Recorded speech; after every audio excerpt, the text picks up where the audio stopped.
Good morning and welcome to the NVC Relationship Series. Today I'm going to cover something that's incredibly dear to my heart, and that is the NVC Relationship Check-in that I do in many of my relationships.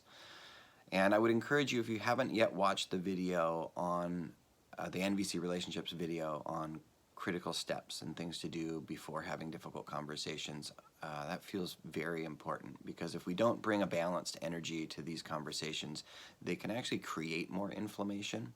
So it's very important that we come to these conversations with curiosity and a sense of safety and non-judgment.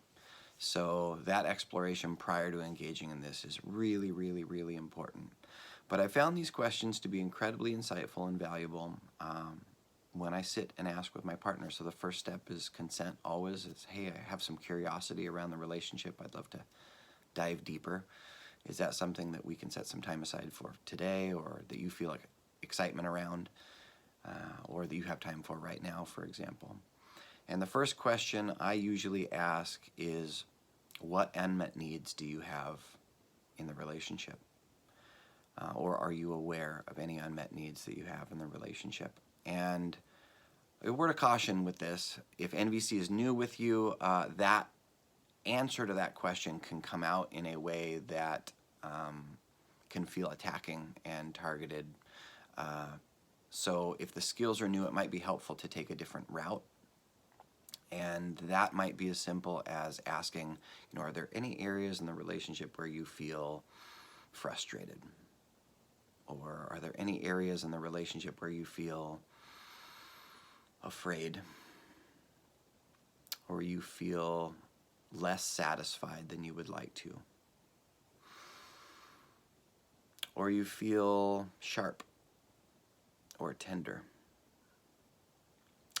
And those questions, we don't have to engage with all of them, but as many as you have the capacity for, I've found that it uncovers some really nuanced pieces that don't often get brought up in normal conversation. Also asking questions like, are there any areas in the relationship where you feel sad?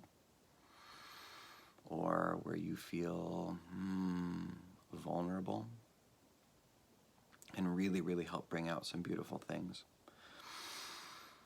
And that's a fun one to follow up with. What would you like to see more of in the relationship? And exploring that with a lot of creativity and curiosity. And then do you have any ideas to help us increase connection in our relationship? Do you have any ideas to help increase trust or intimacy or joy? And I would ask these one at a time. I think there's a lot of value in that pause and that slow reflection. And then, do you have any requests for me around in the arenas of increased connectedness or our interactions moving forward in the future?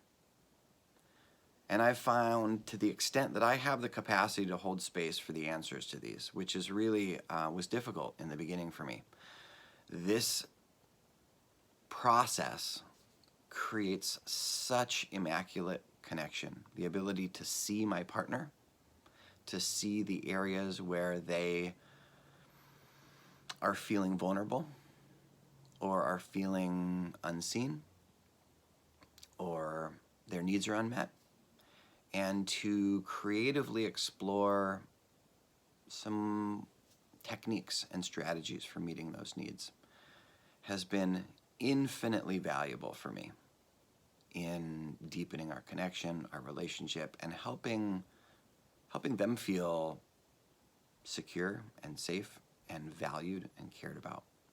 So I wish you luck in the implementation of these. If you have any questions, as always, feel free to reach out. Thank you so much. Have a beautiful day.